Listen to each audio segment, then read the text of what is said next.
में बात होगी राहुल गांधी से घबराई बीजेपी की वोटर अधिकार यात्रा के असर की। देखेंगे एसआईआर पर कैसे घिरता जा रहा है चुनाव आयोग। इमाम एसोसिएशन ने दिया आरएसएस चीफ को क्या जवाब, जानेंगे पीएम मोदी की जापान और चीन यात्रा के बारे में। और बुलेटिन के आखिर में देखेंगे जाने माने कार्टूनिस्ट इरफान की किस खबर पर पड़ी तिरछी नजर। लेकिन दिन भर की तमाम बड़ी खबरों से पहले एक नजर आज की सुर्खियों पर। कालकाजी में सेवादार की जान लेने वाले मामले पर घिरी बीजेपी सरकार। आप संयोजक केजरीवाल का सीएम रेखा गुप्ता से सवाल, दिल्ली में कोई सुरक्षित है भी या नहीं। सुप्रीम कोर्ट बार एसोसिएशन की कॉलेजियम से मांग, कहा शीर्ष अदालत में की जाए महिला न्यायाधीशों की पदोन्नति। 2021 से सुप्रीम कोर्ट में नहीं हुई किसी भी महिला जज की नियुक्ति।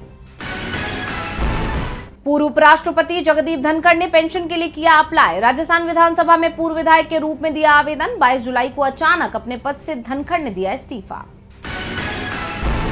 अमेरिकी कोर्ट ने राष्ट्रपति डोनाल्ड ट्रंप के ज्यादातर टैरिफ को बताया गैर कानूनी। फिलहाल रोक नहीं, ट्रंप बोले टैरिफ हटे तो बर्बाद हो जाएगा अमेरिका।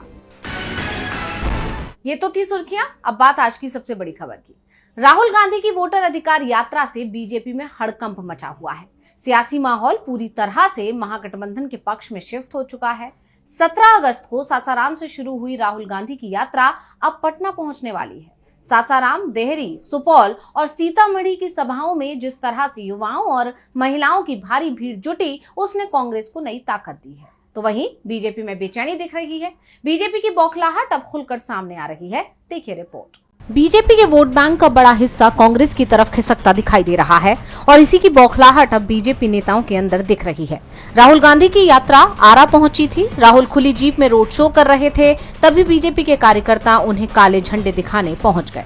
आप देख रहे हैं कि राहुल गांधी ने खुद गाड़ी रुकवाई। जो नारे लगा रहे थे उन्हें बुलाया, उनसे बात की, उन्हें चॉकलेट निकाल कर दी। फ्लाइंग किस देते हुए राहुल गांधी का काफिला आगे बढ़ गया।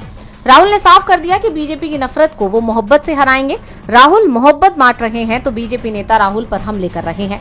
प्रयागराज में बीजेपी नेता और विधान परिषद सदस्य सुरेंद्र चौधरी के समर्थकों ने राहुल गांधी की तस्वीर को पायदान में लगाकर उसका उपयोग किया।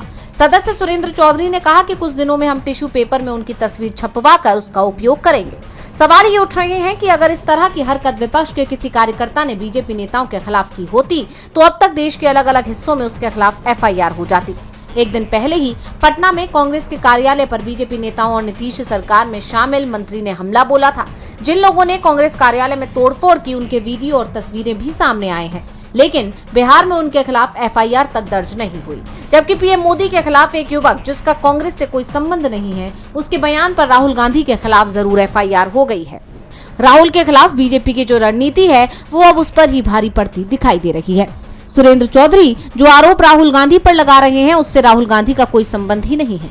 ये बात तो पहले ही साफ हो चुकी है कि जिस मंच से पीएम मोदी के खिलाफ अपशब्द कहे गए, राहुल गांधी उस मंच से पहले ही जा चुके थे। कार्यक्रम खत्म हो चुका था। उसके बाद एक युवक रिजवी उर्फ राजा अचानक ही मंच पर आ गया और अब ये भी साफ हो गया है कि जिस युवक ने पीएम के खिलाफ बयान दिया वो कांग्रेस का सदस्य भी नहीं है। ऐसे में सवाल तो ये उठ रहे हैं कि जिस युवक ने पीएम के खिलाफ अभद्र भाषा का इस्तेमाल किया वो इस समय जब बिहार पुलिस की गिरफ्त में है, पुलिस भी ये कह रही है कि वो कांग्रेस का सदस्य नहीं है, तो फिर बीजेपी के नेता राहुल को ही क्यों दोषी मान रहे हैं। साफ है बीजेपी का डर जो राहुल गांधी की लोकप्रियता के चलते दिख रहा है वो सामने आ रहा है। बीजेपी की बेचैनी बढ़ने का कारण साफ है, उसका वोट कांग्रेस के पाले में जो जा रहा है, तो राहुल गांधी की लोकप्रियता पूरे देश में बढ़ती जा रही है। वोटर अधिकार यात्रा पटना पहुंचने वाली है। 1 सितंबर को पटना में पदयात्रा निकाली जाएगी। यात्रा में सपा चीफ अखिलेश यादव भी शामिल हुए। राहुल, अखिलेश और तेजस्वी ने मिलकर बीजेपी और एनडीए पर करारा हमला बोला। देखिए रिपोर्ट। बिहार में राहुल तेजस्वी की वोटर अधिकार यात्रा जैसे जैसे समापन की तरफ बढ़ रही है, इसका क्रेज लोगों में उतना ही ज्यादा बढ़ता जा रहा है। अंतिम दिन की पदयात्रा से पहले 14वें दिन इस यात्रा में लोकसभा में विपक्ष के नेता राहुल गांधी और आरजेडी नेता तेजस्वी यादव के साथ सपा प्रमुख अखिलेश यादव भी शामिल हुए। आरा छपरा में इस यात्रा में जो भारी जनसैलाब उमड़ा, उससे ये साफ हो गया कि 3 लड़कों की इस जोड़ी ने बिहार की जनता का दिल जीत लिया, जिस पर कांग्रेस सांसद राहुल गांधी ने कहा कि 2 भाई वोट चोरों की तबाही। उन्होंने सभा को संबोधित करते हुए बीजेपी और चुनाव आयोग को साफ चेतावनी दे दी। इन्होंने महाराष्ट्र में चुनाव चोरी किया, हरियाणा में किया, लोकसभा में किया, मगर हम बिहार का चुनाव इनको चोरी नहीं करने वहीं सपा प्रमुख अखिलेश यादव ने तो बीजेपी को इस्तेमाल करने वाली पार्टी करार दिया। उन्होंने बीजेपी कार्यकर्ताओं और समर्थकों को चेताते हुए कहा कि भाजपा किसी की सगी नहीं है, भाजपा का साजिशन फॉर्मूला ही है, पहले इस्तेमाल करें फिर बर्बाद करें। इसके साथ ही सपा प्रमुख ने एसआईआर की पूरी क्रोनोलॉजी समझाते हुए कहा, ये पहले वोट का अधिकार छीनेंगे, फिर राशन का अधिकार छीनेंगे, फिर नौकरी का अधिकार छीनेंगे। ये आपको हमको सड़क पे लाना चाहते हैं। जो लड़ाई 5000 साल से चल रही है, भेदभाव की, अन्याय की, वो लड़ाई अभी भी जारी है। अखिलेश ने आगे कहा कि इन सब बातों का भंडाफोड़ होने के बाद अब भाजपा कभी नहीं जीत पाएगी। तो तेजस्वी यादव ने भी बीजेपी का सिस्टम हैंग बता दिया। उन्होंने कहा कि ये दो लोग गुजरात से आकर के बताएंगे कि कौन बिहारी वोट देगा, कौन नहीं देगा। ये बिहार है, बिहार। चूना नहीं लगाया जाता है बिहारियों को, यहाँ खैनी के साथ चूना रगड़ दिया जाता है। जिस तरह ये यात्रा अपने अंतिम पड़ाव की तरफ बढ़ रही है, जितना जन समर्थन इसे मिल रहा है, उससे बीजेपी और चुनाव आयोग की नींद उड़ी हुई है। वोट चोरी रोकने के लिए महागठबंधन ने पूरी ताकत लगा दी है, तो एसआईआर को लेकर चुनाव आयोग पर दबाव भी बढ़ा दिया गया है। तो वहीं चुनाव आयोग अपनी मर्जी से काम करता दिख रहा है। 3 लाख वोटरों को नागरिकता साबित करने के लिए कहा गया है। बंगाल में भी एसआईआर शुरू हो रहा है, जिसे लेकर ममता के तेवर भी तीखे हो रहे हैं। उन्होंने तो विधानसभा का विशेष सत्र ही बुला लिया है। तो क्या है पूरा मामला, देखिए रिपोर्ट में। चुनाव आयोग के खिलाफ पश्चिम बंगाल में भी मोर्चा खुलता नजर आ रहा है। चुनाव आयोग बिहार के बाद अब पश्चिम बंगाल में भी मतदाता सूची का गहन पुनरीक्षण यानी एसआईआर कराने की तैयारी में जुट गया है। लेकिन जिस तरह बिहार में 3 लाख वोटरों को चुनाव आयोग ने नोटिस जारी कर नागरिकता साबित करने को कहा है, ड्राफ्ट वोटर लिस्ट में 65 लाख वोटरों के नाम पहले ही काटे जा चुके हैं। उसके खिलाफ विपक्ष का विरोध पहले से ही जारी है और अब पश्चिम बंगाल में भी राज्य की टीएमसी सरकार ने कड़ा रुख अपनाया है और विधानसभा का विशेष सत्र बुला लिया। 1 सितंबर से 3 दिनों का विशेष सत्र बुलाया गया है, जिसमें कई प्रस्ताव पेश हो सकते हैं। ममता सरकार सदन में चुनाव आयोग की स्पेशल इंटेंसिव रिवीजन प्रक्रिया के खिलाफ प्रस्ताव पेश करेगी, ये तय माना जा रहा है। हालांकि बीजेपी विधायकों की तरफ से इस प्रस्ताव का विरोध भी तय है, लेकिन सीएम ममता बनर्जी ने पहले ही साफ कर दिया है कि वो किसी को भी वोट का अधिकार नहीं छीनने देंगी। उन्होंने बीजेपी पर आरोप लगाया कि बीजेपी 500 लोगों की टीम लेकर बंगाल आई है और लोगों का नाम मतदाता सूची से हटाने के लिए सर्वे किया जा रहा है, लेकिन मेरे होते हुए किसी भी बंगाली के मतदान के अधिकार को नहीं छीनने दिया जाएगा। ममता बनर्जी के ऐलान से साफ है कि वो पश्चिम बंगाल में एसआईआर नहीं लाने देंगी। इसके लिए विधानसभा से प्रस्ताव पारित कराया जाएगा। इसके अलावा सदन में बीजेपी शासित राज्यों में बंगालियों के साथ कथित अत्याचार को लेकर सेंसर मोशन भी लाया जा सकता है। यानी सिर्फ चुनाव आयोग ही नहीं, बीजेपी की मुश्किलें भी बढ़ सकती हैं। ममता बनर्जी के तेवरों से साफ है, एसआईआर पर पश्चिम बंगाल में बीजेपी और चुनाव आयोग की मनमानी नहीं चलेगी। तो भारत को हिंदू राष्ट्र बनाने की संघ की मनमानी को लेकर भी खुलकर विरोध सामने आ रहा है। इमाम एसोसिएशन ने मोहन भागवत को जवाब देते हुए कहा है कि देश संविधान से चलेगा, गीता कुरान से नहीं। तो क्या है पूरा मामला, देखेंगे रिपोर्ट। ऑल इंडिया इमाम एसोसिएशन ने आरएसएस प्रमुख मोहन भागवत के हिंदू राष्ट्र वाले हालिया बयानों की कड़ी आलोचना की है। एसोसिएशन के अध्यक्ष मौलाना साजिद रशीदी ने कहा है कि भारत संविधान और कानून से चलेगा, गीता या कुरान से नहीं। दरअसल पिछले 1 हफ्ते में भागवत ने 3 से ज्यादा बार कहा है कि भारत पहले से ही एक हिंदू राष्ट्र है। भागवत के इन दावों को राशिदी ने बाकी धर्मों का अपमान बताया है। इसके साथ ही यूसीसी पर उन्होंने कहा कि कोई भी समुदाय अपने पर्सनल लॉ को खत्म करने की कोशिश बर्दाश्त नहीं करेगा। मुसलमानों, बौद्धों और सिखों के पर्सनल लॉ खत्म नहीं होने देंगे। हम ऐसे कॉमन सिविल कोड को नहीं मानने वाले हैं और मजबूती के साथ इसकी निंदा करते हैं। मोहन भागवत को समझ लेना चाहिए कि ये देश सबका है और संविधान ही इसकी असली ताकत है। मोहन भागवत कहते हैं कि आरएसएस का राजनीति से कोई संबंध नहीं है, लेकिन उनके सारे बयान सियासी होते हैं। आरएसएस की मंशा पर सवाल उठाते हुए राशिदी ने कहा कि आप किसी को आक्रांता मानते क्यों हैं? जो मुसलमान यहां आया उसने हिंदुस्तान को आगे बढ़ाया, यहां से कुछ लूट कर नहीं ले गया, यहीं रहा, बादशाहत की और यहीं दफन हो गया। लेकिन अंग्रेज जिन्होंने सच में देश को लूटा और सब कुछ अपने साथ ले गए, उनके खिलाफ आपकी जबान क्यों नहीं खुलती है? इमाम एसोसिएशन ने साफ कह दिया है कि देश में संघ का एजेंडा नहीं चलेगा। तो मराठाओं ने भी साफ कर दिया कि बीजेपी की बार बार की वादा खिलाफी अब काम नहीं करेगी, अब आर पार की लड़ाई होगी। मराठा नेता मनोज जरांगे ने मुंबई में आंदोलन तेज कर दिया है। तो क्या है जरांगे की मांग, देखिए रिपोर्ट।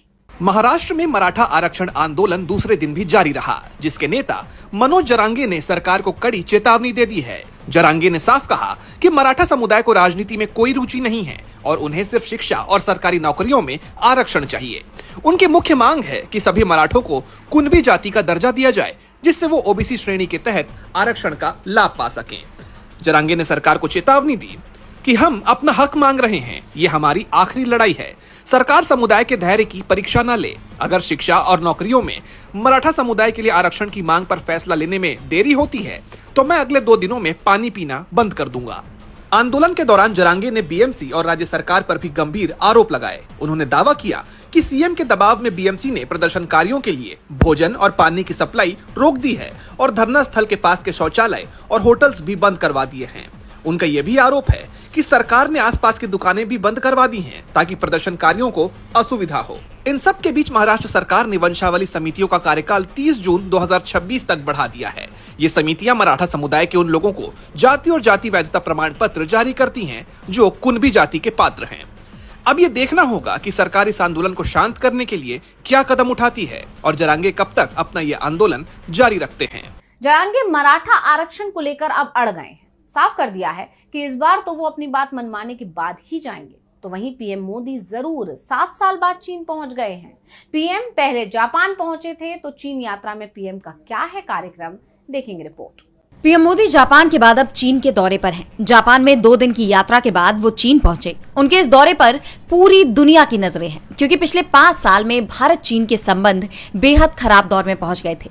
लेकिन अब पीएम मोदी का ये दौरा एक नई शुरुआत के संकेत दे रहा है। जापान में अपनी यात्रा के दूसरे दिन पीएम मोदी मियागी प्रांत पहुंचे। मियागी के सेंडाई में उन्होंने जापान की एडवांस्ड बुलेट ट्रेन E10 में बैठकर सफर भी किया। इस दौरान उनके साथ जापान के पीएम इशिबा शिगेरू भी मौजूद थे। उनका यह सफर इसलिए भी खास था क्योंकि जापान बुलेट ट्रेन बनाने में भारत की मदद कर रहा है। इसी के चलते भारतीय लोको पायलट्स को जापान में ट्रेनिंग दी जा रही है, जो भारत में चलने वाली बुलेट ट्रेनों को चलाएंगे। सेंडाई में पीएम मोदी ने जापान के ईस्टर्न रेलवे की तरफ से ट्रेन किए जा रहे लोको पायलट से भी मुलाकात की। उनका ये दौरा भारत जापान के संबंधों को मजबूत बनाने में कारगर नजर आ रहा है। दोनों देशों के बीच 150 समझौते हुए। जापानी पीएम इशिबा ने भारत में अगले 10 साल में 6 लाख करोड़ रुपए के निवेश की घोषणा की। पीएम मोदी ने जापान से निकलते हुए वहां के पीएम और लोगों का धन्यवाद करते हुए एक्स पर पोस्ट किया कि लोगों को फायदा पहुंचाने वाले नतीजों के लिए ये दौरा याद रखा जाएगा। जापान में उन्होंने 15वें भारत जापान समिट में हिस्सा लिया और अब चीन में शंघाई कोऑपरेशन ऑर्गेनाइजेशन यानी SCO की बैठक में शिरकत करेंगे। 31 अगस्त को बीजिंग में आयोजित होने वाली इस बैठक में पीएम मोदी के अलावा ब्राजील से लेकर रूस तक कई देशों के लीडर्स इकट्ठे हो रहे हैं। इस दौरान पीएम मोदी की मुलाकात चीनी राष्ट्रपति शी जिनपिंग और रूसी राष्ट्रपति व्लादिमीर पुतिन से भी होगी, जो अमेरिकी टैरिफ को देखते हुए काफी अहम मानी जा रही है। हालांकि चीन और भारत के रिश्ते काफी मजबूत तो नहीं हैं, लेकिन अमेरिकी टैरिफ के खिलाफ रूस, चीन और भारत एक साथ आ सकते हैं। पीएम मोदी की चीन यात्रा पर दुनिया की नजरें टिकी हुई हैं, क्योंकि चीन में हो रहे SCO समिट में हिस्सा लेने के लिए रूस के राष्ट्रपति व्लादिमीर पुतिन भी पहुंच रहे हैं। वैसे नजरें सभी की 1 सितंबर को होने वाले बदलावों पर भी टिकी हुई हैं। तो क्या बड़े बदलाव हो सकते हैं जिसका आम लोगों पर पड़ेगा असर, देखिए रिपोर्ट में।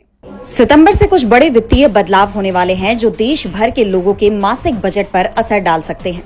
1 सितंबर से होने वाले नए बदलावों में SBI क्रेडिट कार्ड शुल्क में बढ़ोतरी और रसोई गैस की कीमतों में संभावित कमी शामिल है। इसके अलावा FD दरों में भी कटौती की उम्मीद है। वहीं कुछ नियम आयकर रिटर्न यानी ITR दाखिल करने, आधार कार्ड अपडेट करने आदि से भी जुड़े हैं। इन बदलावों में पहला, LPG गैस सिलेंडर के दामों में बदलाव शामिल है। LPG गैस सिलेंडर के दामों में बदलाव होंगे। सितंबर में घरेलू LPG सिलेंडर पर राहत भी मिल सकती है। दूसरा, SBI बैंक के नए नियम। देश के सबसे बड़े बैंक SBI ने अपने क्रेडिट कार्ड ग्राहकों के लिए नया नियम लागू करने का ऐलान किया है। बैंक ने साफ भी किया है कि अब कुछ खास कार्ड्स पर डिजिटल गेमिंग प्लेटफॉर्म्स, मर्चेंट्स और सरकारी ट्रांजैक्शंस पर रिवॉर्ड पॉइंट्स नहीं मिलेंगे। तीसरा, चांदी की हॉलमार्किंग जरूरी। सरकार सितंबर में सोने की तरह चांदी पर भी हॉलमार्किंग जरूरी करने की योजना बना रही है। इससे चांदी की कीमतों में बदलाव संभव है। हालांकि हॉलमार्क वाले चांदी के जेवर या वस्तुएं खरीदना अनिवार्य नहीं होगा। चौथा, रजिस्टर्ड पोस्ट और स्पीड पोस्ट सेवाएं होंगी मर्ज। रजिस्टर्ड पोस्ट को स्पीड पोस्ट सेवा में मर्ज करने का ऐलान हो चुका है। इसका मतलब है कि अगर आप 1 सितंबर 2025 या उसके बाद कोई भी रजिस्टर्ड पोस्ट भेजना चाहते हैं तो वो अब सीधे स्पीड पोस्ट के जरिए भेजा जाएगा। पांचवा, एटीएम के इस्तेमाल पर नए नियम। जो ग्राहक निर्धारित मासिक सीमा से ज्यादा एटीएम से पैसे निकालते हैं उन्हें ज्यादा लेन देन शुल्क का सामना करना पड़ सकता है, जिससे सीधे तौर पर मासिक बजट प्रभावित हो सकते हैं। इसलिए गैर जरूरी एटीएम से पैसे निकालने को कम करने की सलाह दी जाती है। ये सारे बदलाव 1 सितंबर से होने वाले हैं। इन बदलावों से अगर आपके रूटीन या जेब पर भी असर पड़ रहा है तो वक्त रहते इन बदलावों के लिए अपनी तैयारी पूरी रखें। और बुलेटिन के आखिर में देखेंगे जाने माने कार्टूनिस्ट इरफान की किस खबर पर पड़ी तिरछी नजर।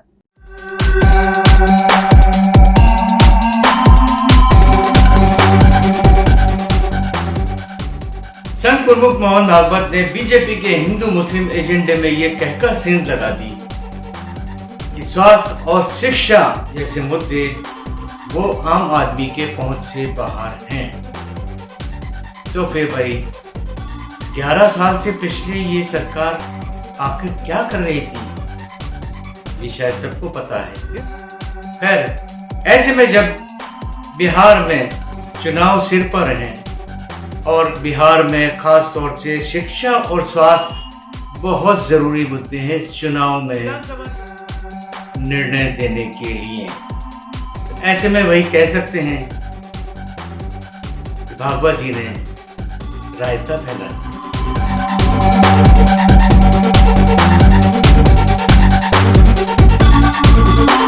आज सोशल मीडिया से लेकर आपके चलते फिरते जीवन में भी पत्रकारिता के बुरे दौर की चर्चा होती है, क्योंकि जिन लोगों पर सूचना देने की जिम्मेदारी है वो आपके लिए नहीं बल्कि कॉरपोरेट और सरकारों को फायदा पहुंचाने में लग गए हैं। विज्ञापन मॉडल को खारिज कर आप इस बीमारी को दूर कर सकते हैं और अपने नारे को बुलंद कीजिए। मेरे खर्च पर आजाद है खबरें।